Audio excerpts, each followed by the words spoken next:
യെശയ്യാവിൻ്റെ പുസ്തകം 53-ാമത്തെ അധ്യായം അതിൻ്റെ 4-ഉം 5-ഉം വാക്യത്തിൽ ഇങ്ങനെ വായിക്കുന്നു: സാക്ഷാൽ നമ്മുടെ രോഗങ്ങളെ അവൻ വഹിച്ചു, നമ്മുടെ വേദനകളെ അവൻ ചുമന്നു. 5-ാമത്തെ വാക്യത്തിൽ, എന്നാൽ അവൻ നമ്മുടെ അതിക്രമങ്ങൾ നിമിത്തം മുറിവേറ്റും നമ്മുടെ അകൃത്യങ്ങൾ നിമിത്തം തകർന്നുമിരിക്കുന്നു. നമ്മുടെ സമാധാനത്തിനായുള്ള ശിക്ഷ അവൻ്റെ മേലായി, അവൻ്റെ അടിപ്പിണരുകളാൽ നമുക്ക് സൗഖ്യം വന്നുമിരിക്കുന്നു. സാക്ഷാൽ നമ്മുടെ രോഗങ്ങളെ അവൻ വഹിച്ചു, നമ്മുടെ വേദനകളെ അവൻ ചുമന്നു. ഹല്ലേലൂയ. നമ്മുടെ ശരീരത്തിലും ഞങ്ങളുടെ പ്രാണനിലും നമ്മുടെ ആത്മാവിലും ഉള്ള വ്യത്യസ്തമായ രോഗാവസ്ഥകളുണ്ട്. കർത്താവ് തൻ്റെ ജനത്തെ സൗഖ്യമാക്കുമ്പോൾ അവരുടെ ശരീരത്തിലുള്ള രോഗങ്ങളെ കർത്താവ് സൗഖ്യമാക്കുന്നതായിട്ട് നമുക്ക് ദൈവവചനത്തിൽ നമുക്ക് കാണാനായിട്ട് കഴിയും. അവരുടെ പ്രാണനിലും സൗഖ്യം പകരുന്നതായിട്ട് നമുക്ക് കാണാനായിട്ട് കഴിയും. അവരുടെ ആത്മതലങ്ങളിലുള്ള രോഗങ്ങൾക്കും സൗഖ്യം കർത്താവ് പകരുന്നതായിട്ട് നമുക്ക് കാണാൻ കഴിയും. അതാണ് നമ്മുടെ പ്രത്യാശ. കർത്താവിൻ്റെ അടുക്കൽ വരുന്ന വ്യക്തി ജീവിതങ്ങളെ ശരീരത്തിലും പ്രാണനിലും ആത്മാവിലുമുള്ള സൗഖ്യത്തെ നൽകുവാൻ അവൻ ഹല്ലേലൂയ ശക്തനാണ്. Glory to God. ലൂക്കോസ് എഴുതിയ സുവിശേഷം 7-ാമത്തെ അധ്യായം അതിൻ്റെ 21-ാമത്തെ വാക്യത്തിൽ, ആ നാഴികയിൽ അവൻ വ്യാധികളും ദണ്ഡങ്ങളും ദുരാത്മാക്കളും പിടിച്ച പലരെയും സൗഖ്യമാക്കി. ഇവിടെ നമ്മൾ വായിച്ചു, വ്യാധികൾ, ദണ്ഡങ്ങൾ, ദുരാത്മാക്കൾ. ഹല്ലേലൂയ. വ്യാധികൾ ശരീരത്തിനുണ്ടാകുന്നതാണ്. വ്യാധികൾ, പലവിധമായ വ്യാധികൾ കൊണ്ട് മനുഷ്യൻ കഷ്ടപ്പെടുകയും. രണ്ടാമതോടെ വായിക്കുന്നത് ദണ്ഡങ്ങൾ. ദണ്ഡങ്ങൾ എന്ന് പറയുന്നത് ദേഹിയിലുള്ള വിഷയമാണ്. മനസ്സിനെ ദണ്ഡിപ്പിക്കുന്നു, വിചാരങ്ങളെ ദണ്ഡിപ്പിക്കുന്നു, വികാരങ്ങളെ ദണ്ഡിപ്പിക്കുന്നു, ഇച്ഛാശക്തിയുടെ മേലും ദണ്ഡനമുണ്ടാകുന്നു. അപ്പോൾ ദേഹിയിൽ പിശാച് എന്ത് ചെയ്യുന്നു? മനുഷ്യനെ ദണ്ഡിപ്പിക്കും. ഹല്ലേലൂയ. പാപത്തിൻ്റെ പിടിയിൽ മനുഷ്യനെ ദണ്ഡിപ്പിക്കുന്നു. ലൗകികമായ അനുഭവങ്ങളുടെ മധ്യത്തിലും മനുഷ്യൻ അകപ്പെട്ട് പല ദണ്ഡനങ്ങൾക്ക് മനുഷ്യൻ അടിമയായി പോകുന്നു. ദൈവം അവരെ വിടിവെക്കുന്നു. മൂന്നാമതോടെ വായിക്കുന്നത് ദുരാത്മാക്കൾ. ആത്മമണ്ഡലത്തിൽ പൈശാചികൻ്റെതായിട്ടുള്ള സ്വാധീനം എന്ത് ചെയ്യും? ഉണ്ടാകും. അപ്പോൾ ഇവിടെ ആത്മമണ്ഡലത്തിലെ പോരാട്ടങ്ങൾക്കും കർത്താവായ യേശുവിൻ്റെ നാമത്തിൽ ആണ് വിടുതലുണ്ടാകുന്നത്. ഹല്ലേലൂയ. അപ്പോൾ ദൈവസന്നിധിയിലായിരിക്കുന്ന ഒരു ദൈവമകനെ സംബന്ധിച്ച്, മകളെ സംബന്ധിച്ച് ഉള്ള പ്രത്യാശ നമ്മളുടെ ദേഹവും ദേഹിയും ആത്മാവിനെയും സൗഖ്യമാക്കുന്ന ദൈവം. ഹല്ലേലൂയ. 1 തെസ്സലോനിക്കർക്ക് എഴുതിയ ലേഖനം 5-ാമത്തെ അധ്യായം അതിൻ്റെ 23-ാമത്തെ വാക്യത്തിൽ വരുമ്പോൾ, സമാധാനത്തിൻ്റെ ദൈവം തന്നെ നിങ്ങളെ മുഴുവനും ശുദ്ധീകരിക്കുമാറാകട്ടെ. മുഴുവനുമായ ഒരു സൗഖ്യത്തെക്കുറിച്ച്, ശുദ്ധീകരണത്തെക്കുറിച്ച് ഈ ഭാഗത്തിൽ പറയുന്നു. നിങ്ങളുടെ ആത്മാവും പ്രാണനും ദേഹവും കർത്താവ് ശുദ്ധീകരിക്കട്ടെ എന്നാണ്. അപ്പോൾ ആത്മാവിന് ശുദ്ധീകരണമുണ്ട്, പ്രാണന് ശുദ്ധീകരണമുണ്ട്, ശരീരത്തിന് ശുദ്ധീകരണമുണ്ട്. ഹല്ലേലൂയ. ശരീരത്തിൻ്റെ ശുദ്ധീകരണം എന്ന് പറയുമ്പോൾ ശരീരത്തിലുള്ള രോഗാവസ്ഥകൾക്ക് ഉള്ള ശുദ്ധീകരണം എന്നുള്ളത് മാത്രമല്ല, ശരീരത്തിലെ ദൈവം നൽകിയിരിക്കുന്ന 5 ഇന്ദ്രിയങ്ങൾക്ക് ഉണ്ടാകുന്ന സൗഖ്യമാണ് വചനപ്രകാരമുള്ള ശുദ്ധീകരണം. സ്തോത്രം. രോഗസൗഖ്യം നമുക്കുണ്ട് തീർച്ചയായും. പക്ഷേ അതിനപ്പുറത്ത് ആത്മാവിൻ്റെ ഫലം നമ്മുടെ ജീവിതത്തിൽ ഉണ്ടാകുവാൻ തക്കവണ്ണം നമ്മുടെ 5 ഇന്ദ്രിയങ്ങളുടെ മേൽ ദൈവം നമുക്ക് സൗഖ്യം നൽകുന്നതാണ് യഥാർത്ഥമായ സൗഖ്യം. കർത്താവ് ഈ ഭൂമിയിൽ ജീവിക്കുമ്പോൾ കർത്താവ് പിതാവാം ദൈവത്തിൻ്റെ മഹിമ തൻ്റെ ജീവിതത്തിൽ വെളിപ്പെടുത്തി. തൻ്റെ ശരീരത്തിലൂടെയാണ് താൻ എന്ത് ചെയ്യുന്നത്? പ്രവർത്തികളിലൂടെ വെളിപ്പെടുത്തുന്നു. ഞാൻ ചെയ്യുന്ന പ്രവൃത്തി നിമിത്തം നിങ്ങൾ പിതാവിനെ എന്ത് ചെയ്യുവിൻ? നിങ്ങൾ കാണുവിൻ. യേശു പറഞ്ഞു, എന്നെ കണ്ടവൻ എൻ്റെ പിതാവിനെയാണ് കാണുന്നത്. ഞാൻ സംസാരിക്കുന്നത് കേൾക്കുന്നവൻ ഞാൻ അല്ല സംസാരിക്കുന്നതെന്നും പിതാവ് എനിക്ക് ഉപദേശിച്ച് നൽകുന്ന അത്രേ ഞാൻ സംസാരിക്കുന്നു. അപ്പോൾ കർത്താവിൻ്റെ ശരീരം പൂർണ്ണമായി ദൈവത്തെ മഹത്വപ്പെടുത്തുവാൻ തക്കവണ്ണമുള്ള ശരീരമായിരുന്നു. അപ്പോൾ ശരീരത്തിൻ്റെ സൗഖ്യം എന്ന് പറയുന്നത് നമുക്ക് ദൈവം നൽകിയിരിക്കുന്ന ഇന്ദ്രിയങ്ങൾ കൊണ്ടാകുന്ന സൗഖ്യമാണ്. ആ സൗഖ്യത്തിലൂടെ അല്ലാതെ നമുക്ക് ദൈവത്തെ ഈ ലോകത്തിൽ വെളിപ്പെടുത്തി കൊടുക്കുവാൻ കഴിയത്തില്ല. ശാരീരികമായ രോഗത്തിൻ്റെ സൗഖ്യങ്ങളുണ്ട്, എന്നാൽ അതിനപ്പുറത്ത് നമുക്കുള്ള സൗഖ്യത്തെക്കുറിച്ച് ഇവിടെ പറയുന്നു. ഹല്ലേലൂയ. നേരത്തെ നമ്മൾ വായിച്ചു, സാക്ഷാൽ നമ്മുടെ രോഗം, സാക്ഷാൽ രോഗം എന്നെന്താണ് അവിടെ എഴുതിയിരിക്കുന്നത്? സാക്ഷാൽ നമ്മുടെ രോഗം എന്ന് പറയുന്നത് പാപരോഗമാണ്. സ്തോത്രം. മറ്റത് രോഗമാണ്, പക്ഷെ സാക്ഷാൽ രോഗം എന്ന് പറയുന്നത് പാപരോഗമാണ്. പാപരോഗം സൗഖ്യമാകുന്നതിലൂടെയാണ് നമ്മുടെ ശരീരത്തിലും നമ്മുടെ പ്രാണനിലും നമ്മുടെ ആത്മാവിലും ഉണ്ടാകുന്നത്? സൗഖ്യം ഉണ്ടാകുന്നത്. ഹല്ലേലൂയ. അപ്പോൾ കർത്താവ് സകല വ്യാധികളെയും ചെയ്യുന്നു? സൗഖ്യമാക്കുന്നു. സകല ദണ്ഡനങ്ങൾ, ദേഹിയിലുള്ള ദണ്ഡനങ്ങളെ സൗഖ്യമാക്കുന്നു. സകല ദുരാത്മാക്കളെയും കർത്താവ് പുറത്താക്കുന്നു. ഒരു മനുഷ്യനിൽ നിന്ന് 6000 ദുരാത്മാക്കളെ വരെ പുറത്താക്കിയതായി നമ്മൾ വേദപുസ്തകത്തിൽ കാണുന്നു. എന്തോര് ദുരാത്മ ശക്തികളാണ് മനുഷ്യന്റെ മേൽ വസിക്കുവാൻ തക്കവണ്ണം വ്യഗ്രതയോടുകൂടി മനുഷ്യനിൽ ആവാഹിച്ചു കൊണ്ടിരിക്കുന്നത്. ഹല്ലേലൂയ. യേശു ഒറ്റ വാക്കിൽ 6000 ഭൂതത്തെയും പുറത്താക്കിയപ്പോൾ അവൻ സുബോധം പ്രാപിച്ചു എന്നാണ്. അവൻ യേശുവിൻ്റെ പാദത്തിൽ ഇരുന്നു, കർത്താവിൻ്റെ വചനത്തെ അവൻ കേട്ടു എന്നാണ്. ഹല്ലേലൂയ. ദൈവത്തിൻ്റെ വചനത്തെ നമുക്ക് കേൾക്കണമെങ്കിലും ഈ ദുരാത്മാ ശക്തികളുടെ പോരാട്ടത്തിൽ നിന്നും ഒരു വ്യക്തി വിടുവിക്കപ്പെടേണ്ടുന്നതിൻ്റെ ആവശ്യകത ഉണ്ടെന്ന് വളരെ വ്യക്തമായി ദൈവവചനത്തിൽ നമുക്ക് കാണാനായിട്ട് കഴിയും. നമ്മളിവിടെ 1 തെസ്സലോനിക്കർക്ക് 5-ാമത്തെ അധ്യായം 23-ാമത്തെ വാക്യത്തിൽ നമ്മൾ വായിച്ചത്, സമാധാനത്തിൻ്റെ ദൈവം തന്നെ നിങ്ങളെ മുഴുവനും ശുദ്ധീകരിക്കുമാറാകട്ടെ. അതിനർത്ഥം ശുദ്ധീകരണവും ദൈവ സമാധാനവും ഒരുമിച്ച് യാത്ര ചെയ്യുന്നതാണ്. ശുദ്ധീകരണം നമുക്കില്ലെങ്കിൽ ദൈവത്തോടുള്ള സമാധാനം നമുക്ക് നഷ്ടപ്പെട്ടു പോകും. ഹല്ലേലൂയ. നമ്മുടെ ജീവിതത്തിൽ ദൈവം തരുന്ന ശുദ്ധീകരണത്തിൻ്റെ അടിസ്ഥാനത്തിൽ നമുക്ക് ദൈവത്തോടുള്ള ഫെലോഷിപ്പ് ഉണ്ടാകും. ദൈവത്തോട് നമുക്ക് പ്രാർത്ഥിക്കാനുള്ള ആ സമാധാനം ഉണ്ടാകും. ദൈവത്തെ ആരാധിക്കാനുള്ള സമാധാനം ഉണ്ടാകും. ശുദ്ധീകരണം കൂടാതെ ആരും ദൈവത്തെ കാണുന്നില്ല. അപ്പോൾ ഇവിടെ നമ്മൾ മനസ്സിലാക്കിയത്, നിങ്ങളുടെ ആത്മാവും നിങ്ങളുടെ പ്രാണനും നിങ്ങളുടെ ദേഹവും അശേഷം നമ്മുടെ കർത്താവായ യേശുക്രിസ്തുവിൻ്റെ പ്രത്യക്ഷതയിൽ ആമേൻ അനന്യമായി വെളിപ്പെടും വണ്ണം കാക്കപ്പെടുമാറാകട്ടെ. അപ്പോൾ കർത്താവായ യേശുക്രിസ്തുവിൻ്റെ പ്രത്യക്ഷതയിൽ നമ്മുടെ ആത്മാവ് മാത്രമല്ല, നമ്മുടെ ആത്മാവും നമ്മുടെ പ്രാണനും നമ്മുടെ ശരീരവും വെളിപ്പെടുമെന്നാണ് ഈ വചനം പറയുന്നത്. വചനം ഹല്ലേലൂയ, ഗ്ലോറി ടു ഗോഡ്, അത് നിവൃത്തിയാകുന്ന വചനമാണ്. Glory to God. അപ്പോൾ ഒരു മനുഷ്യന്റെ ശരീരത്തെയും പ്രാണനെയും ആത്മാവിനെയും ചെയ്യുന്നു എന്നാണ് ഇവിടെ വായിക്കുന്നത്? ശുദ്ധീകരിക്കുന്നു. സമാധാനത്തിന്റെ ദൈവം തന്നെ നിങ്ങളെ മുഴുവനും ശുദ്ധീകരിക്കട്ടെ. ഹല്ലേലൂയ. നേരത്തെ നമ്മൾ വായിച്ചു, ശരീരത്തിലെ വ്യാധികളെ കർത്താവ് സൗഖ്യമാക്കി, പ്രാണനിലെ ദണ്ഡനങ്ങളിൽ നിന്ന് ദൈവം അവരെ വിടുവിച്ചു, ആത്മമണ്ഡലത്തിലെ ദുരാത്മ ശക്തികളിൽ നിന്ന് ദൈവം അവരെ വിടുവിച്ചു. സാക്ഷാൽ നമ്മുടെ രോഗങ്ങളെ അവൻ ചുമന്നു. ഹല്ലേലൂയ. അവന്റെ അടിപ്പിണരാൽ നമ്മെ സൗഖ്യമാക്കിയിരിക്കുന്നു. മർക്കോസ് എഴുതിയ സുവിശേഷത്തിന്റെ 1-ാമത്തെ അധ്യായത്തിൽ നമ്മൾ 40-ാമത്തെ വാക്യത്തിൽ വരുമ്പോൾ അവിടെ ഒരു സംഭവ കഥയെ അവിടെ രേഖപ്പെടുത്തിയിരിക്കുന്നു. 40-ാം വാക്യം, മർക്കോസ് 1:40. ഒരു കുഷ്ഠരോഗി അവന്റെ അടുക്കൽ വന്ന് മുട്ടുകുത്തി, നിനക്ക് മനസ്സുണ്ടെങ്കിൽ എന്നെ ശുദ്ധമാക്കുവാൻ കഴിയും എന്ന് അപേക്ഷിച്ചു. യേശു മനസ്സലിഞ്ഞ് കൈനീട്ടി അവനെ തൊട്ടു.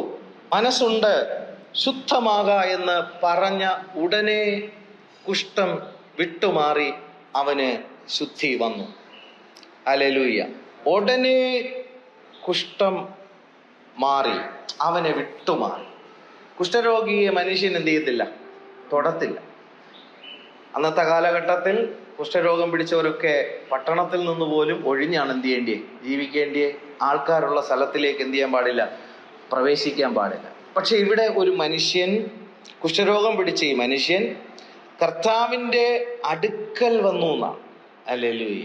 മനുഷ്യരാരും കുഷ്ഠരോഗം പിടിച്ചവരെ അടുക്കൽ വരാൻ ചെയ്യത്തില്ല, അനുവദിക്കാതിരിക്കുമ്പോൾ കർത്താവിൻ്റെ അടുക്കൽ വന്ന് അവൻ മുട്ടുകുത്തി, നിനക്ക് മനസ്സുണ്ടെങ്കിൽ. അപ്പോൾ സൗഖ്യമാകുവാൻ ആഗ്രഹിക്കുന്ന ഒരു വ്യക്തി ദൈവത്തോട് പ്രാർത്ഥിക്കുമ്പോൾ അവിടെ ചോദിക്കുന്ന ചോദ്യം ശ്രദ്ധിക്കണം.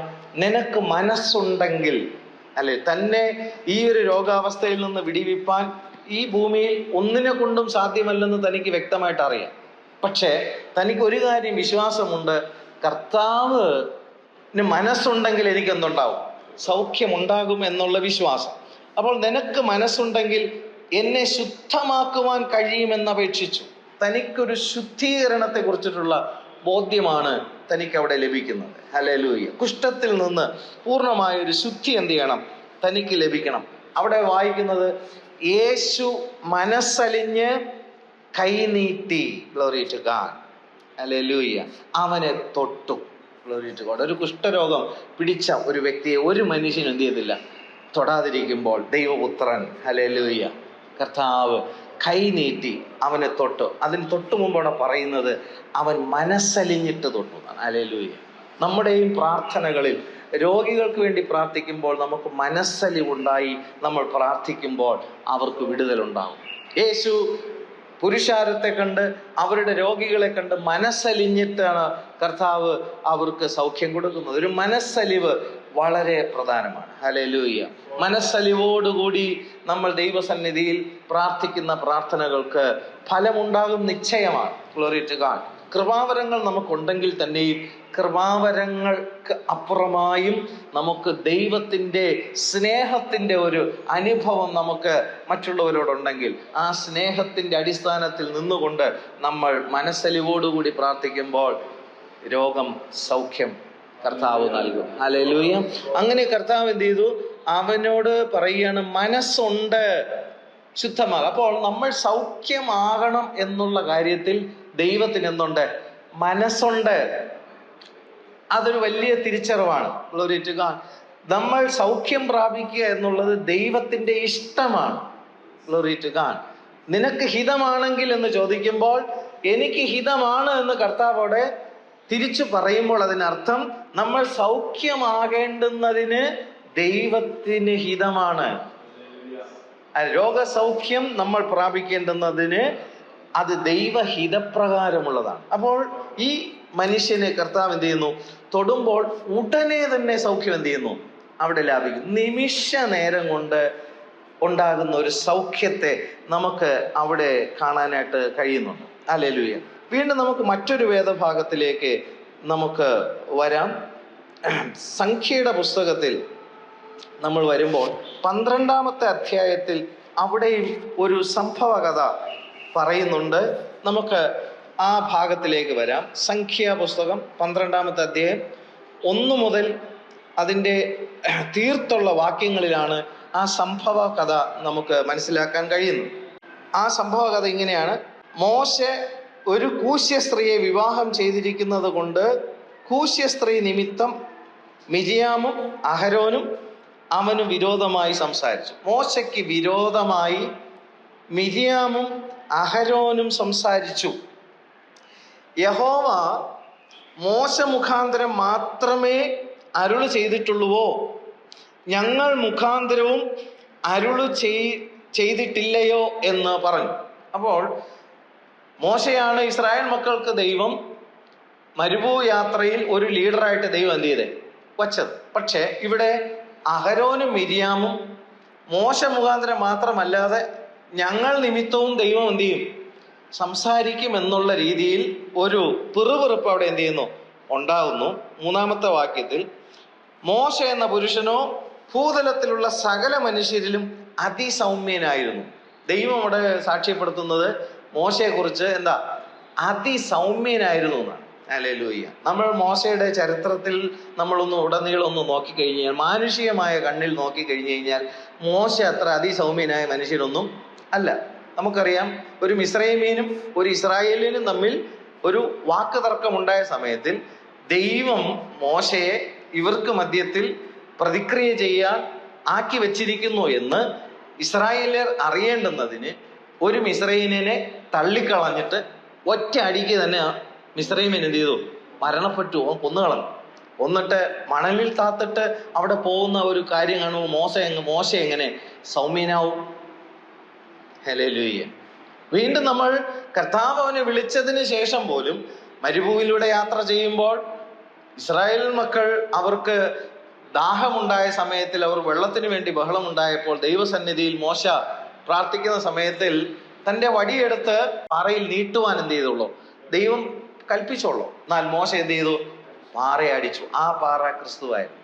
Hallelujah, glory to God. പല ആവർത്തികളിൽ മോശ ഭയങ്കരമായ ടെൻഷനും ദേഷ്യപ്പെടുന്നതും ഒക്കെ നമുക്ക് കാണാനായിട്ട് കഴിയും.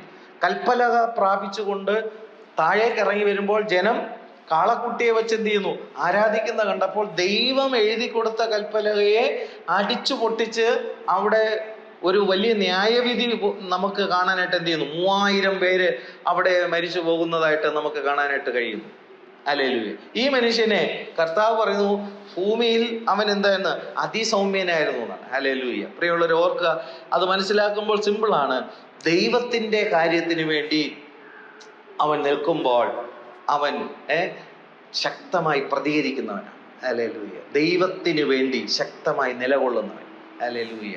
ആ കൽപ്പലകയും കൊണ്ടുവരുമ്പോൾ പോലും ദൈവത്തിന് വേണ്ടി നിന്നത് കൊണ്ടാണ് അതെന്ത് ചെയ്തത്?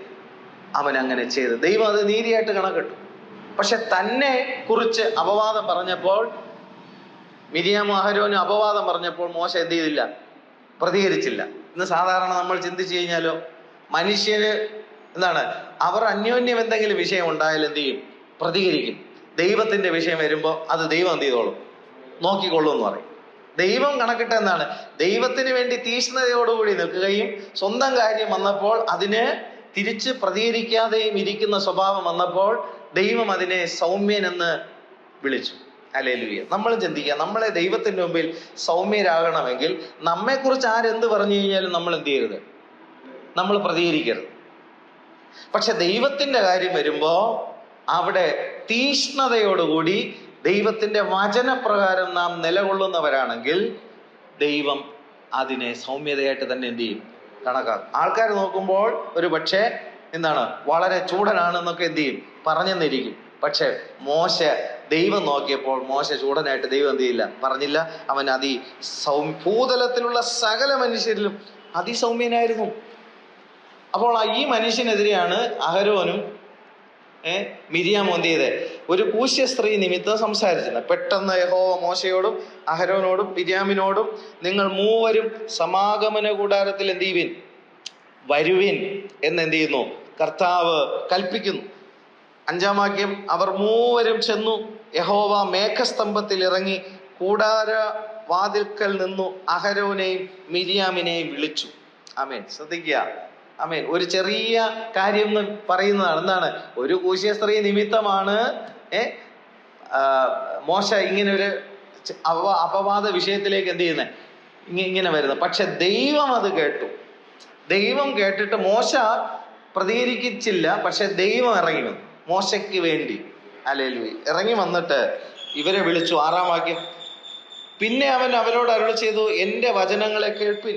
നിങ്ങളുടെ ഇടയിൽ ഒരു പ്രവാചകനുണ്ടെങ്കിൽ യഹോവയായ ഞാൻ അവന് ദർശനത്തിൽ എന്നെ വെളിപ്പെടുത്തുകയും സ്വപ്നത്തിൽ അവനോട് അരുളി ചെയ്യുകയും ചെയ്യും. അല്ലെങ്കിൽ ഒരു പ്രവാചകനോട് ദൈവം ഇടപെടുന്നത് ദർശനത്തിൽ ദൈവത്തെ വെളിപ്പെടുത്തും, സ്വപ്നത്തിൽ അവനോട് അരുളി ചെയ്യുകയും ചെയ്യും. അങ്ങനെയാണ് പ്രവാചകനോട് ഇടപെടുന്നത്. എന്നാൽ മോശയെ കുറിച്ച് ഇവിടെ പറയുന്നത് എന്താണെന്നറിയോ? 7-ാം വാക്യം, എന്റെ ദാസനായ മോശയോ അങ്ങനെയല്ല. പ്രവാചകന്മാരിൽ ദൈവം വെളിപ്പെടുന്നത് പോലെയല്ല മോശയിൽ ദൈവം വെളിപ്പെടുന്നത്. അവൻ എൻ്റെ ഗൃഹത്തിലൊക്കെയും വിശ്വസ്തനാകുന്നു. നേരത്തെ ദൈവം പറഞ്ഞു മോശ സൗമ്യനാണ്. ഇവിടെ വായിക്കുന്നത് മോശ വിശ്വസ്തനാകുന്നു. അവനോട് ഞാൻ അരുളി ചെയ്യുന്നത് മറപൊരുളായിട്ടല്ല, അഭിമുഖമായിട്ടും സ്പഷ്ടമായിട്ടും അത്രേ. ദൈവം മോശയോട് അരുളി ചെയ്യുന്നത് മറപൊരുളായിട്ടല്ല.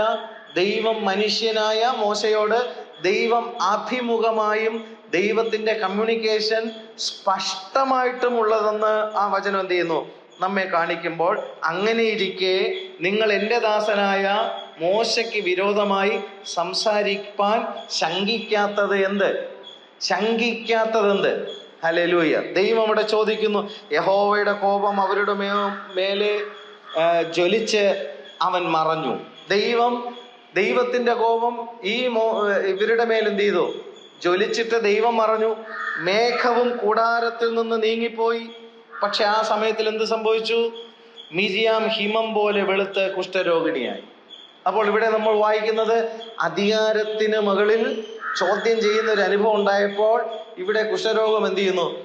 ബാധിച്ചു എന്നുള്ളൂ. നേരത്തെ നമ്മൾ വായിച്ചു, കുഷ്ഠരോഗിയായിട്ടുള്ള ഒരു മനുഷ്യൻ കർത്താവിൻ്റെ അടുക്കൽ വന്നിട്ട് നിനക്ക് മനസ്സുണ്ടെങ്കിൽ എന്നെ സൗഖ്യമാക്കണം എന്ന് പറയുമ്പോൾ എനിക്ക് മനസ്സുണ്ട്, നീ സൗഖ്യമാകാ എന്ന് യേശു തൊട്ട നിമിഷത്തിൽ അവൻ സൗഖ്യമായി. യെശയ്യാ 53 നമ്മൾ തുടക്കത്തിൽ വായിച്ചു, സാക്ഷാൽ നമ്മുടെ രോഗം മാറണം. സാക്ഷാൽ നമ്മുടെ രോഗം നീങ്ങിപ്പോകുമ്പോൾ, സാക്ഷാൽ പാപരോഗം നീങ്ങിപ്പോകുമ്പോൾ, സാക്ഷാൽ ദൈവത്തോട് അടുക്കേണ്ടുന്നതിന് തടസ്സമായിരിക്കുന്ന കുഷ്ഠരോഗം മാറുമ്പോൾ അവൻ സമാധാനത്തിന്റെ ദൈവം നമ്മുടെ ദേഹവും നമ്മുടെ ദേഹിയും നമ്മുടെ ആത്മാവും അശേഷം അനിന്യമാകും വണ്ണം ദൈവത്തിന്റെ സന്നിധിയിൽ വെളിപ്പെടേണ്ടുന്നതിന് കർത്താവ് നമ്മെ ശുദ്ധീകരിക്കുന്നു. ശുദ്ധീകരണത്തിന്റെ ദൈവമാണ് നമ്മൾ ആരാധിക്കുന്ന ദൈവം. ശാരീരികമായ ചില രോഗാവസ്ഥകൾക്കുള്ളൊരു വിടുതൽ എന്നുള്ളതല്ല, അതിനപ്പുറത്ത് നമ്മെ ദണ്ഡിപ്പിക്കുന്ന പൈശാചിക മണ്ഡലത്തിൽ നിന്നുള്ള വിടുതൽ നമുക്ക് ആവശ്യമാണ്. നമ്മുടെ ആത്മമണ്ഡലത്തെ പോലും തകർക്കുവാൻ ശ്രമിക്കുന്ന പൈശാചിക ശക്തികളിൽ നിന്ന് നമുക്ക് സൗഖ്യം ആവശ്യമാണ് എന്നുള്ള കാര്യം ദൈവവചനത്തിലൂടെ നമ്മൾ മനസ്സിലാക്കുകയും നമ്മൾ ദൈവസന്നിധിയിൽ വരുമ്പോൾ, കർത്താവേ നീ എന്നെ തൊടണമേ, കർത്താവേ നീ എന്നെ എന്ത് ചെയ്യണമേ, സൗഖ്യമാക്കണമേ. ഇവിടെ അധികാരത്തോട് എതിർത്ത മിരിയാം ആ നിമിഷത്തിൽ എന്ത് ചെയ്തു? കുഷ്ഠരോഗിയായി മാറി. അഹരോൻ മിരിയാമിനെ നോക്കിയപ്പോൾ അവർ കുഷ്ഠരോഗിണി എന്ന് കണ്ടു. 11-ാം വാക്യം. അഹരോൻ മോശയോട്, അയ്യോ യജമാനനെ, ഞങ്ങൾ ഭോഷത്വമായി ചെയ്തു പോയ ഈ പാപം. അപ്പോൾ ഈ ചെയ്ത പാപം എന്താണ്? ഭോഷത്വമാണ്. ദൈവിക അധികാരത്തിനെതിരെ സംസാരിക്കുന്ന കാര്യങ്ങൾ ഭോഷത്വമാണെന്നും ആ ഭോഷത്വം ദൈവത്തിന്റെ മുമ്പിൽ എന്താണ്? പാപമാണെന്നും ആ പാപത്തിനുള്ള ശിക്ഷാവിധിയാണ് മിരിയാമിനുണ്ടായതെന്നുള്ള കാര്യത്തെക്കുറിച്ച് അവിടെ എന്ത് ചെയ്യുന്നു? മനസ്സിലാക്കിയിട്ട് ദൈവത്തോട് ഈ പാപം ഞങ്ങളുടെ മേൽ എന്ത് ചെയ്യരുതേ, വയ്ക്കരുതേ എന്ന് മിരിയാമിന് വേണ്ടി മോശ ദൈവസന്നിധിയിൽ എന്ത് ചെയ്യുന്നു? അപേക്ഷിക്കുന്നു. 12-ാം വാക്യം. അമ്മയുടെ ഗർഭത്തിൽ നിന്ന് പുറപ്പെടുമ്പോൾ മാംസം പകുതി അഴുകിയിരിക്കുന്ന ചാപിള്ളയെ പോലെ ഇവൾ ആകരുതേ എന്ന് മോശ പറഞ്ഞ് ദൈവത്തോട് പ്രാർത്ഥിക്കുമ്പോൾ, ഹല്ലേലൂയ, അപ്പോൾ മോശ യഹോവയോട്, ദൈവമേ അവളെ സൗഖ്യമാക്കണമേ എന്ന് നിലവിളിച്ചു. യഹോവ മോശയോട്, അവളുടെ അപ്പൻ അവളുടെ മുഖത്ത് തുപ്പിയെങ്കിൽ അവൾ 7 ദിവസം ലജ്ജിച്ചിരിക്കേണ്ടതില്ലയോ? അവളെ 7 ദിവസത്തേക്ക് പാളയത്തിന് പുറത്ത് അടച്ചിടണം, പിന്നത്തേതിൽ അവളെ ചേർത്തുകൊള്ളാമെന്ന് കൽപ്പിച്ചു. ഇങ്ങനെ മിരിയാമിനെ 7 ദിവസം പാളയത്തിന് പുറത്താക്കി അടച്ചിട്ടു. അവളെ വീണ്ടും അംഗീകരിച്ചതുവരെ ജനം യാത്ര ചെയ്യാതിരുന്നു. അതിൻ്റെ ശേഷം ജനം ഹസേരോത്തിൽ നിന്ന് പുറപ്പെട്ടു പാരാൻ മരുഭൂമിയിൽ പാളയമിറങ്ങി. അതുവരെയും ജനത്തിന് പോലും മുമ്പിലോട്ട് യാത്ര ചെയ്യാൻ കഴിഞ്ഞില്ല. അപ്പോൾ നേരത്തെ നമ്മൾ വായിച്ചു, കുഷ്ഠരോഗിയായിട്ടുള്ള ഒരു മനുഷ്യനെ കർത്താവ് തൊട്ട ഉടനെ തന്നെ സൗഖ്യമായി. ഇവിടെ മിരിയാമിന്റെ കാര്യത്തെ വരുമ്പോൾ മിരിയാം എന്ത് ചെയ്തു? 7 ദിവസം പാളയത്തിന് പുറത്താക്കി. 7 ദിവസത്തെ കാത്തിരിപ്പ്. ചില രോഗങ്ങൾക്ക് ഇൻസ്റ്റന്റ് ആയിട്ടുള്ള സൗഖ്യം എന്ത് ചെയ്യും? ഉണ്ടാകും. അല്ലെങ്കിൽ പൊതുവേ ജനം വിശ്വസിക്കുന്നത് വിശ്വാസത്താൽ ഉടനെ സൗഖ്യം എന്ത് ചെയ്യണം? ലഭിക്കണം എന്നുള്ളതാണ്. പക്ഷെ ഇവിടെ ഒരു കാത്തിരിപ്പിനെ കുറിച്ച് പറയുന്നു. സ്തോത്രം, ഹല്ലേലൂയ. ദൈവത്തിന്റെ സന്നിധിയിൽ നിന്ന് പോലും ആ കൂട്ടത്തിൽ നിന്ന് പോലും മാറിയിരിക്കാനായിട്ട് എന്ത് ചെയ്തു? അവിടെ കൽപ്പിക്കാം. സ്തോത്രം, ഹല്ലേലൂയ. ദൈവസന്നിധിയിൽ ഒരു പക്ഷെ പ്രവേശിക്കാൻ കഴിയാത്തൊരനുഭവത്തിൽ, ഹല്ലേലൂയ, ചില കുഷ്ഠങ്ങൾ കൊണ്ട് ദൈവസന്നിധിയിൽ അടുക്കാൻ കഴിയാതിരിക്കുന്ന അനുഭവത്തിൽ ദൈവികമായ ശിക്ഷാവിധിയിലൂടെ പോകുന്നവർക്ക് പോലും പൂർണ്ണമായ ഒരു വിടുതൽ ദൈവത്തിന് തരാനായിട്ട് കഴിയും. മാറിയിരിക്കുക. നേരത്തെ നമ്മൾ വായിച്ചത് ഉടനെ എന്ത് ചെയ്തു? സൗഖ്യമായി. ഇവിടെ എന്ത് ചെയ്തു? കാത്തിരിക്കുന്നു. ഈ കാത്തിരിപ്പ് എന്താണ്? 7 ദിവസത്തെ കാത്തിരിപ്പാണ് മിരിയാമിന്റെ ജീവിതത്തിൽ നമുക്ക് കാണാനായിട്ട് കഴിയുന്നത്. ഹല്ലേലൂയ. അപ്പോൾ വിശ്വാസത്തോടുകൂടി ഉള്ള രോഗസൗഖ്യം നമുക്ക് പ്രാപിക്കാൻ എന്ത് ചെയ്യും? നമുക്ക് കഴിയും. ഉടനെ തന്നെ ആ കുഷ്ഠരോഗം എന്ത് ചെയ്തു? മാറി. പക്ഷേ ഇവിടെ പറയുന്ന കാര്യം എന്താണ്? ഉടനെ മാറിയില്ല, 2-ാം ദിവസവും മാറിയില്ല, 3-ാം ദിവസവും മാറിയില്ല. കാത്തിരിപ്പുണ്ട്. ഹല്ലേലൂയ.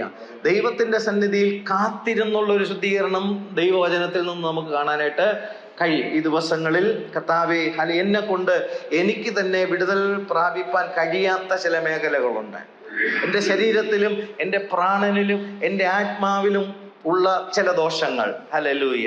അത് പൂർണ്ണമായൊരു വിടുതൽ എനിക്ക് ലഭിക്കേണ്ടുന്നതിന് നിന്റെ സന്നിധിയിൽ ആ കാത്തിരിപ്പിന് വേണ്ടി ഞാൻ എന്നെ തന്നെ എന്ത് ചെയ്യുന്നു? ഞാൻ ഏൽപ്പിച്ചു തരുന്നു. ഞാൻ കാത്തിരിക്കുന്നു. എന്താ? ദൈവത്തിൻ്റെ വിടുതലിന് വേണ്ടി ഞാൻ കാത്തിരിക്കുന്നു. ആ സൗഖ്യം നമുക്കറിയാം. വീണ്ടും മിരിയാം പഴയതുപോലെ എന്ത് ചെയ്തു? സൗഖ്യമായതായിട്ട് കാണുന്നു. ഹല്ലേലൂയ. പാപരോഗം സൗഖ്യമാകുവാൻ കർത്താവിൻ്റെ അടിപ്പിണരാൽ ഹല്ലേലൂയ ഇന്നും നമ്മെ സൗഖ്യമാക്കുന്നു. സ്തോത്രം. സാക്ഷാൽ നമ്മുടെ രോഗം അവൻ വഹിച്ചു, നമ്മുടെ വേദനകളെ അവൻ ചുമന്നു, അവൻ്റെ അടിപ്പിണരാൽ നമ്മെ സൗഖ്യമാക്കിയിരിക്കുന്നു. വീണ്ടും നമ്മൾ വേറൊരു ഭാഗത്തിൽ നമ്മൾ വരുമ്പോൾ, രാജാക്കന്മാരുടെ പുസ്തകത്തിൽ വരുമ്പോൾ, അവിടെ 2 രാജാക്കന്മാരുടെ പുസ്തകത്തിൽ 5-ാമത്തെ അധ്യായം നമ്മൾ വരുമ്പോൾ അവിടെ ഒരു നയമാൻ എന്നുള്ളൊരു മനുഷ്യനെ കുറിച്ച് എന്ത് ചെയ്യുന്നുണ്ട്? നമുക്കവിടെ കാണാനായിട്ട് കഴിയും. നയമാൻ എന്ന മനുഷ്യൻ. ഹല്ലേലൂയ. 5-ാമത്തെ അധ്യായത്തിന്റെ 1-ാം വാക്യം മുതൽ ഹല്ലേലൂയ സന്ദർഭ കഥയായതുകൊണ്ട് നമ്മളത് ഓടിച്ച് നമ്മൾ വായിക്കുന്നതായിരിക്കും ഉചിതം എന്ന് ഞാൻ വിചാരിക്കുകയാണ്. ഹല്ലേലൂയ. ഇവിടെ 5-ാമത്തെ അധ്യായത്തിന്റെ 1-ാം വാക്യം മുതൽ ആരാം രാജാവിന്റെ സേനാപതി ആയ നയമാൻ. ഈ ആരാം രാജാവ് എന്ന് പറയുമ്പോൾ ഇന്നത്തെ സിറിയയാണ് അവിടെ പറയുന്നത്. ഓക്കെ. അവിടുത്തെ സേനാപതിയായ നയമാൻ മുഖാന്തരം യഹോവ ആരാമിന് ജയം നൽകിയത് കൊണ്ട്, ദൈവം ജയം നൽകിയോണ്ട് അവന്റെ യജമാനൻ അവനെ മഹാനും മാന്യനുമായി എണ്ണി. അവൻ പരാക്രമശാലിയെങ്കിലും കുഷ്ഠരോഗിയായിരുന്നു. ഹല്ലേലൂയ. അപ്പോൾ നമ്മൾ ഈ 3 ഭാഗങ്ങൾ നമ്മൾ മനസ്സിലാക്കുന്നു. ഒന്ന്, കർത്താവിൻ്റെ അടുക്കൽ നേരിട്ട് വന്ന ഒരു കുഷ്ഠരോഗി. രണ്ടാമത് നമ്മൾ വായിച്ചത് ദൈവത്തിൻ്റെ അധികാരത്തോട് മറുത്തു നിൽക്കുന്ന മിരിയാം എന്ന കഥാപാത്രം. ആ മിരിയാമിന് ദൈവം സൗഖ്യം പ്രാപിക്കേണ്ടുന്നതിന് ദൈവം 7 ദിവസം എന്ത് ചെയ്യാൻ പറഞ്ഞു? മാറിയിരിക്കാൻ പറഞ്ഞു. ഹല്ലേലൂയ. കാത്തിരുന്നുള്ള സൗഖ്യത്തെക്കുറിച്ച് അവിടെ വായിക്കുന്നു. 1-ാമത്തെ സൗഖ്യം എന്താണ്? വിശ്വാസത്തോടുകൂടിയുള്ള സൗഖ്യമാണ്. 2-ാമത്തെ സൗഖ്യം എന്താണ്? കാത്തിരുന്നു കൊണ്ടുള്ള സൗഖ്യമാണ്. 3-ാമത് നമ്മൾ ഇവിടെ വായിക്കുന്നത് ഇവൻ പരാക്രമശാലിയാണ്. ഹല്ലേലൂയ. ചുമ്മാതെ ആ പേരെന്ത് ചെയ്യത്തില്ല, വരത്തില്ല. പരാക്രമശാലിയാണ്. പക്ഷെ ഒരു ദോഷം ഇരിക്കുന്നു. എന്താണെന്നറിയോ? കുഷ്ഠം. ഹല്ലേലൂയ. ഹല്ലേലൂയ. നമ്മൾ നേരത്തെ 53 യെശയ്യാ 53 വായിച്ചു. സാക്ഷാൽ രോഗം. മറ്റേ നമ്മുടെ ശരീരത്തിൽ കാണുന്ന രോഗങ്ങളൊന്നും എന്തല്ല? സാക്ഷാൽ രോഗമല്ല. ഇപ്പൊ ശരീരത്തിൽ ഉണ്ടാകുന്ന പലവിധമായ രോഗങ്ങളുണ്ട്.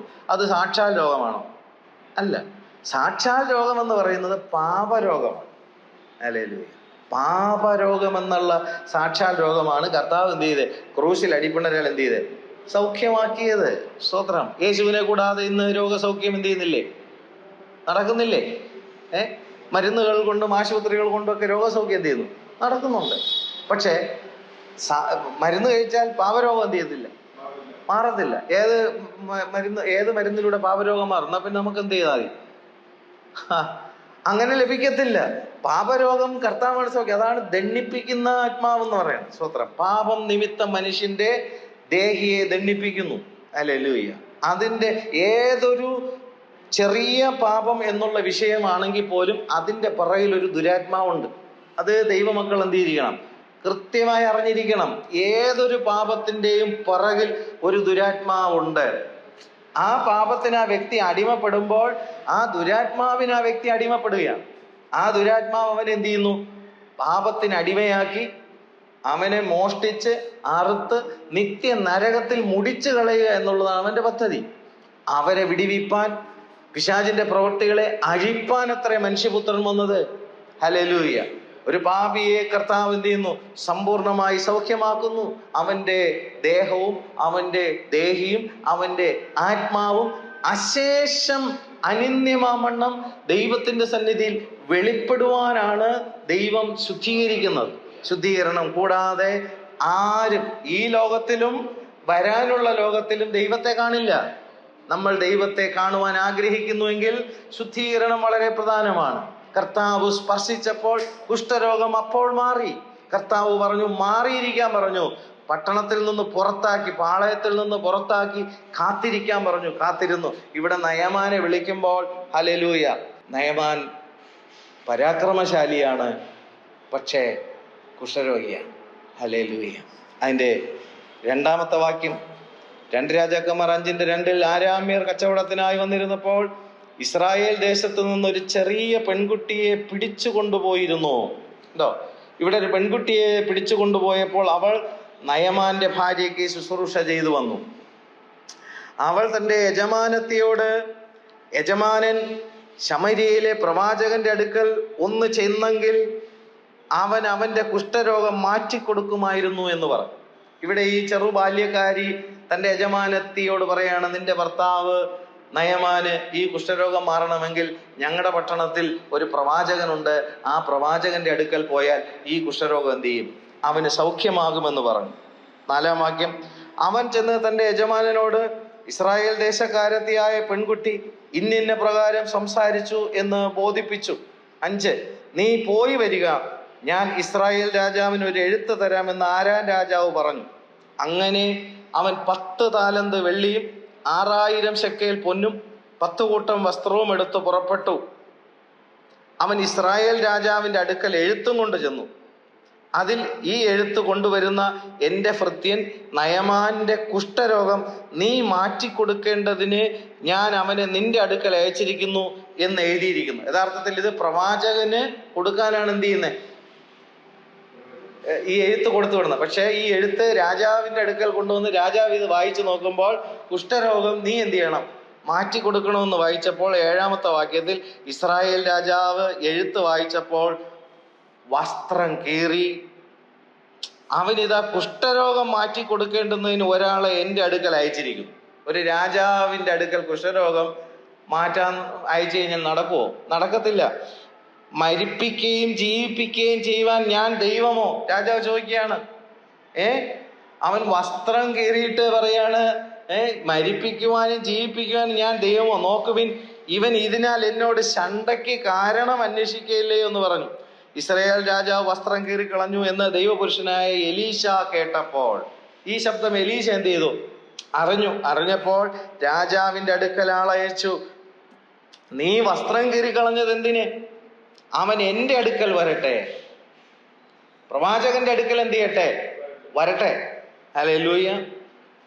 എന്നാൽ ഇസ്രായേലിൽ ഒരു പ്രവാചകനുണ്ട് എന്ന് അവൻ അറിയുമെന്ന് പറയിച്ചു. രാജാവ് ഭയപ്പെട്ട് ദൈവത്തെ ഭയന്ന് വസ്ത്രം കീറി ന്യായവിധി എൻ്റെ മേൽ എന്ത് ചെയ്യില്ലേ, വരല്ലേ എന്ന കാര്യം. കുഷ്ഠരോഗം മാറ്റുവാൻ ഒരു രാജാവിന് കഴിയുമോ? കഴിയത്തില്ല. പക്ഷെ ഇവിടെ പ്രവാചകൻ പറയുന്നു, ഞങ്ങൾ സേവിക്കുന്ന ദൈവത്തിന് ഇത് സാധ്യമാണെന്ന് അവൻ എന്ത് ചെയ്യും?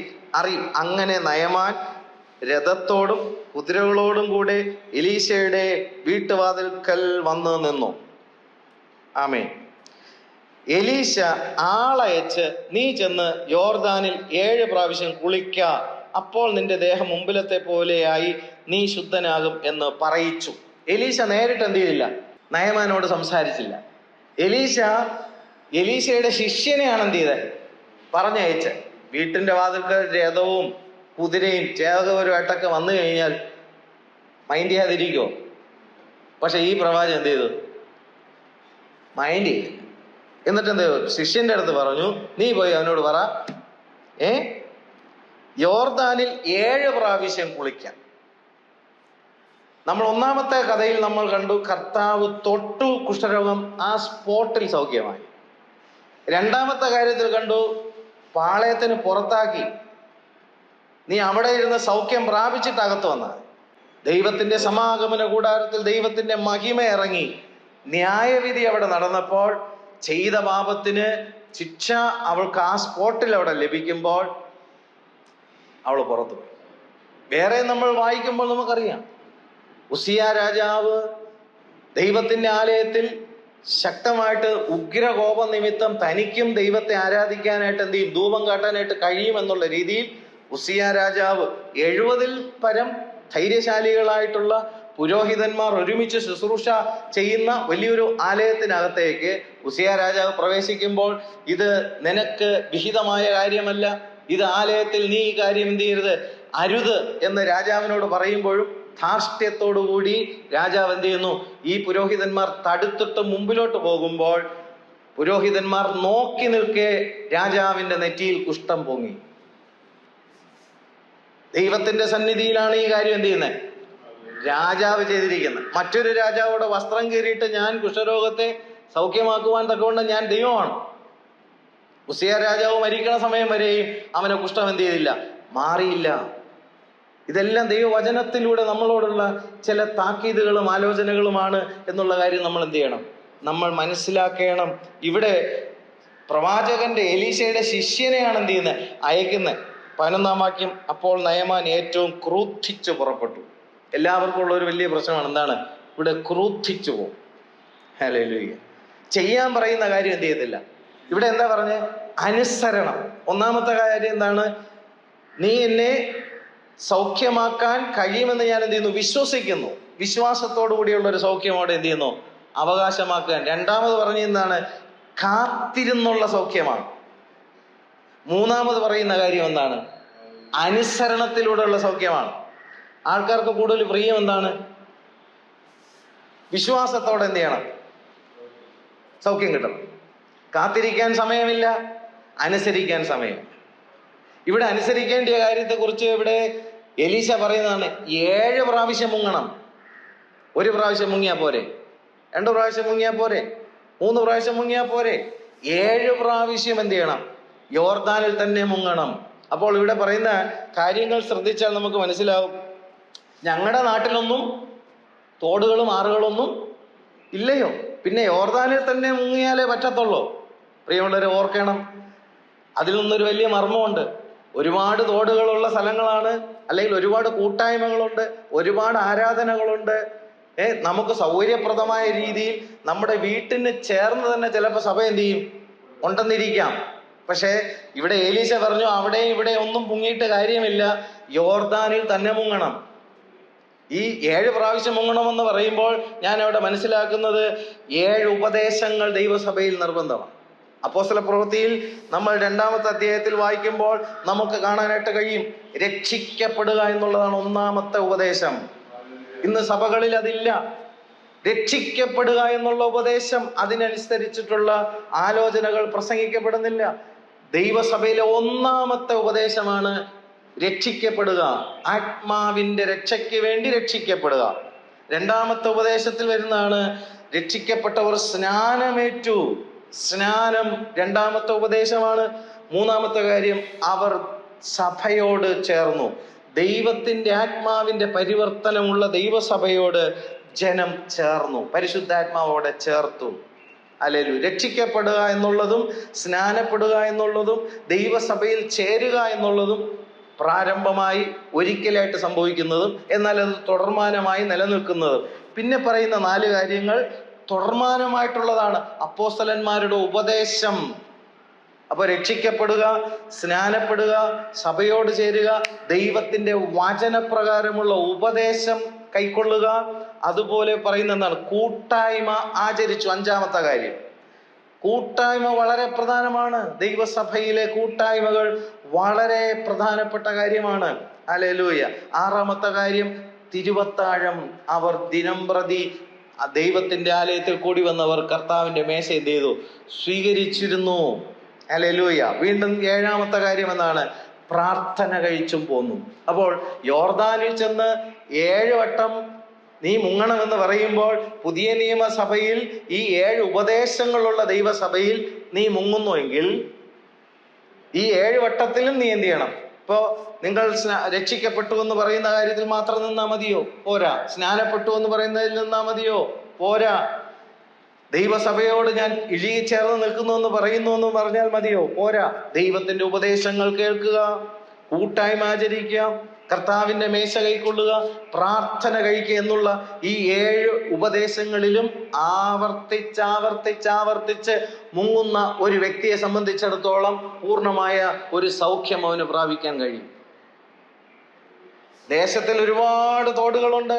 നയമാൻ ചോദിച്ചു, ഞങ്ങളുടെ നാട്ടിലൊന്നും തോടുകളും ആറുകളും ഇല്ലയോ? എനിക്ക് അവിടെ പോയി മുങ്ങിക്കൂടെയോ? ഹല്ലേലൂയ. പോരാ. യോർദാനിൽ തന്നെ എന്ത് ചെയ്യണം? മുങ്ങണം. ദൈവം ഉപദേശം ഉള്ളിടത്ത് തന്നെ നമ്മൾ എന്ത് ചെയ്യണം? നമ്മളായിരിക്കണം. വചനം ഉള്ളിടത്ത് തന്നെ നമ്മൾ എന്ത് ചെയ്യണം? ആയിരിക്കണം. ദൈവത്തോടുള്ള കൂട്ടായ്മ ബന്ധം പുലർത്തുന്ന ഇടത്തിൽ തന്നെ നമ്മൾ എന്ത് ചെയ്യണം? ആയിരിക്കണം. ആത്മാവിലെ ആരാധനയും ആത്മാവിലെ ധ്യാനവും ആത്മാവിലെ പ്രാർത്ഥനയും ഉടമ്പടിയുടെ ബന്ധവും ഉള്ള ഇടം തന്നെ നമ്മൾ നമ്മുടെ ജീവിതത്തെ സമ്പൂർണമായി ആവർത്തിച്ച് നിമജ്ജനം ചെയ്യുന്നതിലൂടെ കുഷ്ഠം സൗഖ്യമാകും. മനസ്സിലാകുന്നുണ്ടോ? ഈ മനുഷ്യൻ എന്താ ചിന്തിച്ചെന്നറിയോ? 11ാമത്തെ വാക്യത്തിൽ വായിക്കുന്ന, അപ്പോൾ നയമാൻ ഏറ്റവും ക്രൂദ്ധിച്ചു പുറപ്പെട്ടു. അവൻ തന്നെ പുറത്തു വന്ന് അടുത്തു നിന്ന് തൻ്റെ ദൈവമായ യഹോവയുടെ നാമത്തെ വിളിച്ച് പ്രാർത്ഥിച്ച് തൻ്റെ കൈ ആ സ്ഥലത്തിന്മീതെ ആട്ടി, ഇങ്ങനെ കുഷ്ഠരോഗിയെ സൗഖ്യമാക്കുമെന്ന് ഞാൻ വിചാരിച്ചു. ഒരു പ്രവാചകനെ കുറിച്ച് അദ്ദേഹം വിചാരിച്ച കാര്യം ഇതാണ്. പ്രവാചകനെ കുറിച്ച് വിചാരിക്കുന്നതാണ്, ഞാൻ ഇങ്ങനെ കുതിരപ്പുറത്തും രഥത്തിലും തേരിലും ഒക്കെ വന്ന് വീട്ടിന്റെ നടയിൽ നിൽക്കുമ്പോൾ എന്ത് ചെയ്യും? പ്രവാചകൻ എന്ത് ചെയ്യും? ഇറങ്ങി വന്നിട്ട് അവൻ എന്ത് ചെയ്യുന്നതാണ്? അവൻ തന്നെ പുറത്തു വന്ന്, അതെ, എലീശ തന്നെ പുറത്തു വന്ന് കുഷ്ഠരോഗിയായ എൻ്റെ അടുത്ത് നിന്ന് തൻ്റെ ദൈവമായ യഹോവയുടെ നാമത്തെ വിളിച്ചു പ്രാർത്ഥിച്ച് തൻ്റെ കൈ ആ സ്ഥലത്തിന്മീതെ ആട്ടി, എന്ന് വെച്ചാൽ കൈയൊക്കെ ഇങ്ങനെ വീശി. ചിലർ ശുശ്രൂഷ ചെയ്യുന്ന കണ്ടിട്ടുണ്ടോ? ദൈവത്തിൻ്റെ ആത്മാവ് എന്ത് ചെയ്യട്ടെ? വ്യാപരിക്കട്ടെ. സൗഖ്യം എന്ത് ചെയ്യട്ടെ? വ്യാപരിക്കട്ടെ എന്നൊക്കെ പറഞ്ഞ് ഇങ്ങനെ കൈ എന്ത് ചെയ്തു? വീശി കാണിച്ചിട്ട് സൗഖ്യം ഉണ്ടാകുമെന്നാണ് എന്ത് ചെയ്തേ? ദൈവം വിചാരിച്ചത്. പക്ഷെ ഈ എലീശ എന്ത് ചെയ്തു? മൈൻഡ് ചെയ്തില്ല. അവൻ പറഞ്ഞു, നീ എന്ത് ചെയ്യണം? ദമ്മേശേക്ക്. അപ്പൊ ഈ ക്രൂദ്ധിച്ചുകൊണ്ട് ഈ നയമാൻ പറയുന്നതാണ്, ദമ്മേശേക്കിലെ നദികളായ അബാനയും പർപ്പരും ഇസ്രായേൽ ദേശത്തിലെ എല്ലാ വെള്ളങ്ങളെക്കാട്ടും നല്ലതല്ലയോ? ഞങ്ങൾക്ക് അവിടെയുള്ള കൂട്ടായ്മ വലിയതാണ്, ഞങ്ങൾക്ക് ഇവിടെയുള്ള കൂട്ടായ്മ വലിയതാണ്, ഞങ്ങൾ അവിടുത്തെ സഭ വലുതാണ്, ഇവിടുത്തെ സഭ വലുതാണെന്നൊക്കെ എന്ത് ചെയ്യും? പറയും. പക്ഷേ പ്രമാണം ഉള്ളിടത്താണോ നിൽക്കുന്നത്? ഉപദേശം ഉള്ളിടത്താണോ നിൽക്കുന്നത്? ദൈവ കൽപ്പനകൾക്ക് പ്രാധാന്യം കൊടുക്കുന്നിടത്താണോ നിൽക്കുന്നത്? ഈ രക്ഷിക്കപ്പെടുന്ന അനുഭവം യഥാർത്ഥമായി ദൈവവചനത്തിൽ വെള്ളത്താലും ആത്മാവിനാലും സ്നാനപ്പെടുന്ന, പരിശുദ്ധാത്മാവിൽ സ്നാനപ്പെടുന്ന, ആത്മാവ് സഭയോട് ദിനം പ്രതി കൂട്ടിച്ചേർക്കുന്ന അനുഭവത്തിൽ ദൈവവചനത്തിന്റെ ഉപദേശം വെളിപ്പെടുത്തുന്നതും ദൈവവചനത്തിന്റെ ഉപദേശം കൈക്കൊള്ളുന്ന ഇടത്തുമാണോ നമ്മളായിരിക്കുന്നത്? പിതാവിനോടും പുത്രനോടും പരിശുദ്ധാത്മാവിനോടുമുള്ള കൂട്ടായ്മയിലാണോ നമ്മളായിരിക്കുന്നത്? ഹല്ലേലൂയ. കർത്താവിൻ്റെ ശരീരവും കർത്താവിൻ്റെ രക്തവും സംബന്ധിച്ച് ഹല്ലേലൂയ ശുദ്ധീകരണം പ്രാപിക്കേണ്ടുന്നതിനുള്ള ആ ഉപദേശങ്ങൾക്ക് അടിസ്ഥാനമുള്ള കൂട്ടായ്മയിലാണോ നമ്മളായിരിക്കുന്നത്? ഹല്ലേലൂയ. ആത്മാവിൽ പ്രാർത്ഥിക്കുന്ന, കൂട്ടായ്മ ആചരിക്കുന്ന ആ ദൈവസഭയിലാണോ ഞാനായിരിക്കുന്നത്, നമ്മളായിരിക്കുന്നത് എന്ന് നമ്മളെ തന്നെ ഒന്ന് വിചിന്തനം ചെയ്യണം. ഇവിടെ നയമാൻ എന്ത് ചെയ്തു? ഞങ്ങളുടെ നാട്ടിൽ ഒരുപാട് തോടുണ്ട്, ഞങ്ങളുടെ നാട്ടിൽ ഒരുപാട് ആറുകളുണ്ട്, അവിടുത്തെ വെള്ളത്തിനെക്കാട്ടിലും ശുദ്ധിയുള്ളതാണോ ഈ കലങ്ങി മറിയുന്ന യോർദാൻ? പക്ഷേ യോർദാനിൽ തന്നെ എന്ത് ചെയ്തേ പറ്റൂ? മുങ്ങിയേ പറ്റത്തുള്ളൂ. അതെന്തിനെ കാണിക്കുന്നു? അനുസരണം. ഒന്നാമത് നമ്മൾ വായിച്ച മർക്കോസ് എഴുതിയ സുവിശേഷത്തിൽ കണ്ട കുഷ്ഠരോഗി വിശ്വസിച്ച് സൗഖ്യം പ്രാപിച്ചു. ഹല്ലേലൂയ. മിരിയാം കാത്തിരുന്ന് സൗഖ്യം പ്രാപിച്ചു. നയമാൻ അനുസരിച്ച് സൗഖ്യം പ്രാപിച്ചു. നേരത്തെ നമ്മൾ വായിച്ചു, ഗ്ലോറി ടു ഗോഡ്, കർത്താവിൻ്റെ വരവിൽ നമ്മുടെ ദേഹവും നമ്മുടെ ദേഹിയും നമ്മുടെ ആത്മാവും അനന്യമായി അവൻ്റെ സന്നിധിയിൽ വെളിപ്പെടേണ്ടുന്നതിന് നമ്മെ മുഴുവനും എന്ത് ചെയ്യട്ടെ? ശുദ്ധീകരിക്കട്ടെ. നമ്മെ വിളിച്ച ദൈവം വിശ്വസ്തൻ എന്ന് പറഞ്ഞെന്താ? ഈ ശുദ്ധീകരണത്തിലേക്കാണ് ദൈവം നമ്മെ എന്തിരിക്കുന്നത്? നമ്മെ വിളിച്ചിരിക്കുന്നത്. നമുക്ക് സൗഖ്യമുണ്ടാകേണ്ടുന്നതിന് വിശ്വാസം വളരെ പ്രധാനമാണ്, കാത്തിരിപ്പ് വളരെ പ്രധാനമാണ്, അനുസരണം വളരെ പ്രധാനമാണ്. മർക്കോസിൽ വായിച്ച വിശ്വാസി ഹല്ലേലൂയ വിശ്വാസത്താൽ ഉടനെ സൗഖ്യം പ്രാപിച്ചു. മറ്റു വ്യക്തി എന്ത് ചെയ്തു? മിരിയാം 7 ദിവസം കാത്തിരുന്ന് സൗഖ്യം പ്രാപിച്ചു. നയമാൻ 7 ആവർത്തി. ചിലർക്ക് അനുസരണത്തിൻ്റെ കാര്യം വരുമ്പോൾ ഈ ആവർത്തിച്ചുള്ള അനുസരണം അവർക്ക് വലിയ പാടാണ്. എത്ര പറഞ്ഞാലും എന്ത് ചെയ്യത്തില്ല? അനുസരിക്കത്തില്ല. അവർ അനുസരിക്കുന്നതിന് പകരം എന്ത് ചെയ്യുന്നു? ക്രൂദ്ധിക്കും. പക്ഷെ ഈ ക്രൂദ്ധിച്ച മനുഷ്യനെ സംബന്ധിച്ചിടത്തോളം 13ാമത്തെ വാക്യത്തിൽ, എന്നാൽ അവൻ്റെ ഭൃത്യന്മാർ അടുത്ത് വന്ന് അവനോട്, അതായത് നയമാന്റെ ഭൃത്യന്മാര് നയമാന്റെ അടുക്കൽ വന്നിട്ട്, പിതാവേ, പ്രവാചകൻ വലിയൊരു കാര്യം നിന്നോട് കൽപ്പിച്ചിരുന്നെങ്കിൽ നീ ചെയ്യാതെ ഇരിക്കുമോ? പിന്നെ അവൻ കുളിച്ച് ശുദ്ധനാക എന്ന് നിന്നോട് കൽപ്പിച്ചാൽ എത്ര അധികം എന്ന് പറഞ്ഞു. നീ 7 പ്രാവശ്യം എന്ത് ചെയ്താൽ മതി? നീ വെള്ളത്തിൽ നിന്നെ തന്നെ നിമജ്ജനം ചെയ്താൽ മതി. നേരത്തെ നമ്മൾ ചിന്തിച്ചു ആ ഉപദേശങ്ങളിൽ. അപ്പോൾ അവൻ ചെന്ന് ദൈവപുരുഷന്റെ വചനപ്രകാരം യോർദാനിൽ 7 പ്രാവശ്യം മുങ്ങി. എത്ര പരാക്രമശാലിയായിരുന്നാലും എത്ര യുദ്ധവീരനായിരുന്നാലും സൗഖ്യം ഉണ്ടാകണമെങ്കിൽ ദൈവത്തിന്റെ സന്നിധിയിൽ ദൈവത്തിന്റെ 7 ഉപദേശങ്ങളിൽ മുങ്ങി പൊങ്ങുന്ന ഒരുത്തന് മാത്രമേ പൂർണ്ണമായ സൗഖ്യം പ്രാപിക്കാൻ കഴിയത്തുള്ളൂ. നമ്മൾ എങ്ങോട്ട് യാത്ര ചെയ്യുന്നവരാണ്? നമ്മൾ സിയോനിലേക്ക് യാത്ര ചെയ്യുന്നവരാണ്. ഹല്ലേലൂയ. നമുക്ക് സൗഖ്യം ആവശ്യമാണ്. സാക്ഷാൽ നമ്മുടെ രോഗങ്ങളെ കർത്താവ് വഹിച്ചു. Hallelujah, hallelujah. Glory to God, glory to God. അവിടെ 15-ാം വാക്യത്തിൽ 2-ാം പകുതിയിൽ, ഇസ്രായേലിൽ അല്ലാതെ ഭൂമിയിലെങ്ങും ഒരു ദൈവം ഇല്ല എന്ന് ഞാൻ ഇപ്പോൾ അറിയുന്നു. Hallelujah, glory to God. തുടർന്ന് നമുക്ക് താഴോട്ട് വരുമ്പോൾ നമുക്കറിയാം, എലീശ പ്രവാചകൻ നയമാനിൽ നിന്നും ഒരു സമ്മാനം എന്ത് ചെയ്തില്ല, കൈപ്പറ്റിയില്ല. പക്ഷേ ഗേഹസിയുടെ കണ്ണ് നയമാന്റെ ഭൗതികമായ അനുഗ്രഹങ്ങളിൽ എന്ത് ചെയ്തു? കണ്ണുടക്കി. നമ്മൾ ആ ഭാഗങ്ങൾ താഴെ വായിക്കുമ്പോൾ എലീശ ഈ ഗേഹസി ഈ സമ്മാനങ്ങളൊക്കെ ഉപായത്താൽ വാങ്ങിച്ചിട്ട് തിരിച്ച് എലീശയുടെ അടുക്കൽ വരുമ്പോൾ ഉള്ളൊരു സന്ദർഭം നമുക്കത് മൊത്തം വായിച്ചു പോകാൻ സമയമില്ലാത്തതുകൊണ്ട്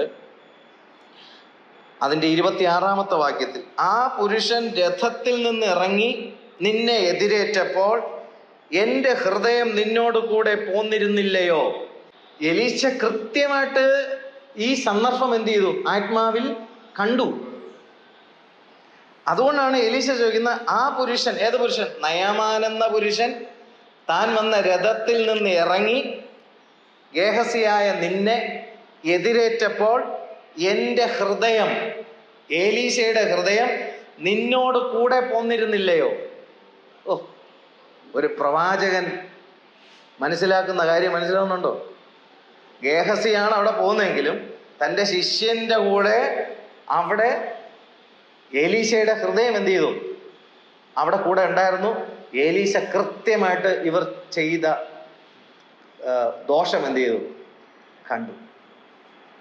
ഉപായ രൂപേണ സാമ്പത്തികമായ നേട്ടങ്ങൾക്ക് വേണ്ടിയിട്ടുള്ള ഒരു ശുശ്രൂഷയാണ് അവിടെ ഗേഹസി എന്ത് ചെയ്യുന്നത്? ചെയ്തത്. ആമേൻ. ശുശ്രൂഷകൾ പലവിധമാണ്. Glory to God. ഈ നയമാന്റെ കുഷ്ഠരോഗം അവസാനം ആർക്ക് പിടിച്ചു? ഗേഹസിക്ക് പിടിച്ചു. വല്ല ആവശ്യമുണ്ടോ? ഹല്ലേലൂയ. ദൈവം നമ്മെ ഏൽപ്പിച്ച ദൗത്യങ്ങളിൽ നമ്മൾ വിശ്വസ്തത പുലർത്തണം. ഹല്ലേലൂയ. പരിശുദ്ധാത്മാവ് നമുക്ക് നൽകുന്നത് നമ്മുടേതായിട്ടുള്ള സ്വന്തമായ കാര്യങ്ങൾ ചെയ്യാനല്ല. പരിശുദ്ധാത്മാവ് നമുക്ക് തരുന്നത് ദൈവത്തിൻ്റെ ഇഷ്ടം ചെയ്യാനാണ്. അത് മറ്റുള്ളവർക്ക് അനുഗ്രഹമാകാനാണ്. നമ്മുടെ ജീവിതത്തിൽ ദൈവത്തിൻ്റെ ആത്മാവുണ്ടെങ്കിൽ നമ്മൾ എവിടെ ആയിരുന്നാലും നമ്മൾ മറ്റുള്ളവർക്കൊരു അനുഗ്രഹമായിരിക്കും. ആത്മാവില്ല എന്ന് ആർക്കെങ്കിലും തോന്നുന്നുണ്ടെങ്കിൽ ആത്മാവിനെ പ്രാപിക്കുക പരിശുദ്ധ. എങ്ങനെ നമുക്ക് മനസ്സിലാവും നമുക്ക് ആത്മാവില്ല എന്ന്? നമ്മൾ ആർക്കും പ്രയോജനപ്പെടുന്നില്ലെന്നുണ്ടെങ്കിൽ ഓർത്തോണം, നമ്മളിൽ ദൈവത്തിൻ്റെ ആത്മാവില്ല. ഹല്ലേലൂയ. ഒരുത്തന് കൃപാവരം കൊടുക്കുന്നത് തനിക്കല്ല, തൻ്റെ ലാഭേച്ഛയ്ക്ക് വേണ്ടിയിട്ടല്ല. ഇവിടെ പ്രവാചകൻ നമുക്കത് പഠിപ്പിച്ചു തരികയാണ്. തൻ്റെ സ്വന്തമായ നേട്ടങ്ങൾക്കും ലാഭേച്ഛകൾക്കും വേണ്ടിയിട്ടല്ല മറ്റൊരുവന് വിടുതൽ കിട്ടേണ്ടുന്നത്, മറ്റൊരുവന് സൗഖ്യമുണ്ടാകേണ്ടുന്നതിന് തന്നിൽ വ്യാപരിച്ച ദൈവത്തിൻ്റെ ആത്മാവിൻ്റെ ശക്തി, ഹല്ലേലൂയ, മറ്റുള്ളവർക്കൊരു അനുഗ്രഹമായി. സ്തോത്രം. ഇന്ന് ദൈവത്തിൻ്റെ ആത്മാവ് ദൈവസഭയിൽ പകരുമ്പോൾ, ഹല്ലേലൂയ, ഇവിടെ നമ്മൾ വായിച്ചു, സാക്ഷാൽ രോഗം സൗഖ്യമാകുവാൻ കർത്താവിന് മാത്രമേ സാധിക്കത്തുള്ളൂ. ഹല്ലേലൂയ. നയമാൻ പരാക്രമശാലിയാണ്, അവനെ വിടിവിപ്പാൻ ആർക്കും കഴിഞ്ഞില്ല. ഹല്ലേലൂയ. മോശയുടെ സഹോദരിയാണ് മിര്യാം. ഹല്ലേലൂയ. ആ മിര്യാം സൗഖ്യമാകണമെങ്കിൽ കാത്തിരിക്കണമായിരുന്നു. സ്തോത്രം. ഹല്ലേലൂയ. ദൈവത്തിൻ്റെ സന്നിധിയിൽ നമ്മൾ വരുമ്പോൾ നമ്മൾ എന്തിനാ വരുന്നത്? കർത്താവേ, നിന്നോട് കൂടുതൽ അടുക്കുവാൻ തടസ്സമായിരിക്കുന്ന ഈ പാപകുഷ്ഠം എന്നിൽ നിന്ന് എന്ത് ചെയ്യണമേ? മാറ്റിക്കളയണം. നിനക്ക് മനസ്സുണ്ടെങ്കിൽ എന്നെ സൗഖ്യമാക്കണമേ. തൻ്റെ വിശ്വാസം ഏറ്റുപറഞ്ഞ് താൻ മുട്ടുകുത്തി ദൈവസന്നിധിയിൽ പ്രാർത്ഥിക്കുമ്പോൾ കർത്താവ് കൈനീട്ടി അവനെ തൊട്ടു. ഉടനെ സൗഖ്യമായി. Glory to God. ഹല്ലേലൂയ. എന്നിട്ട് കർത്താവ് പറഞ്ഞ എന്താ? മോശയുടെ പ്രമാണത്തിൽ പറഞ്ഞിരിക്കുന്നതിനൊത്തവണ്ണം ചെയ്യേണ്ടുന്നതിന് നീ നിന്നെ തന്നെ പുരോഹിതൻ എന്ത് ചെയ്യണം?